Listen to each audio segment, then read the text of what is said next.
শেষ করার আগে ইব্রাহিম এবং ইসমাইল আলাইহিস সালামের আরেকটি ঘটনা বলেই শেষ করছি।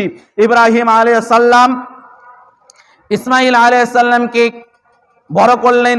ইসমাইল আলাইহিস সালাম বড় হয়েছেন, তিনি ইসমাইল আলাইহিস সালামকে বিবাহ করিয়েছেন।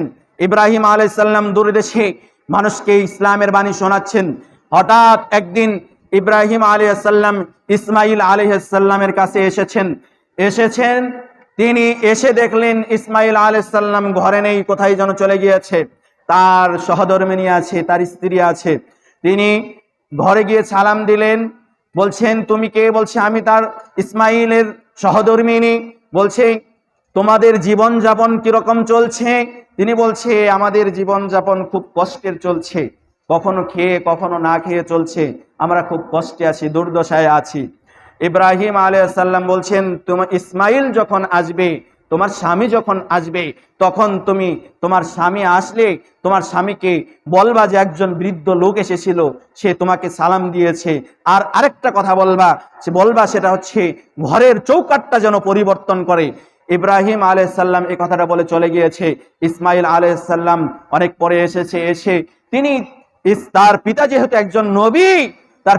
একজন নবী, তিনিও একজন নবী, তিনি বুঝতে পেরেছেন।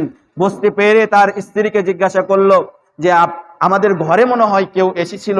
বলছে হ্যাঁ, এরকম একটা বৃদ্ধ লোক এসেছিল, সে এসে আমাকে জিজ্ঞাসা করেছে আমাদের জীবনযাপন কিরকম চলছে। তো আমি এই বলেছি আমাদের জীবনযাপন খুব কষ্টে চলছে, দুর্বিষহ ভাবে চলছে, আমরা কখনো খেয়ে কখনো না খেয়ে চলেছি। বলছে আর কি বলেছে? আরেকটা কথা বলেছে যে ঘরের চৌকাঠটা পরিবর্তন করতে বলেছে। ইসমাইল আলাইহিস সালাম সাথে সাথেই বুঝতে পেরেছেন যিনি এসেছেন তিনি আর কেউ নয় আল্লাহ পাক রব্বুল আলামিনের পক্ষ থেকে নবী, এবং তিনি আমার পিতা ইব্রাহিম আলাইহিস সালাম।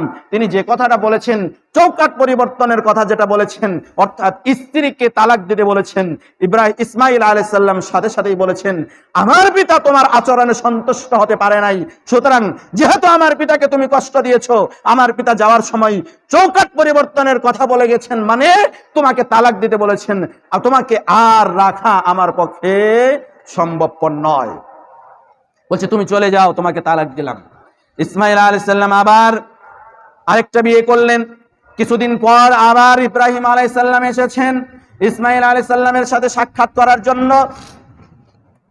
ঘটনাক্রমে এবারও ইসমাইল আলাইহিস সালাম বাড়িতে না থাকার কারণে সেই পূর্বের স্ত্রীকে যেরকম জিজ্ঞাসা করেছিল ঠিক সেরকমই জিজ্ঞাসা করেছিল তোমাদের জীবন যাপন কিরকম চলছে।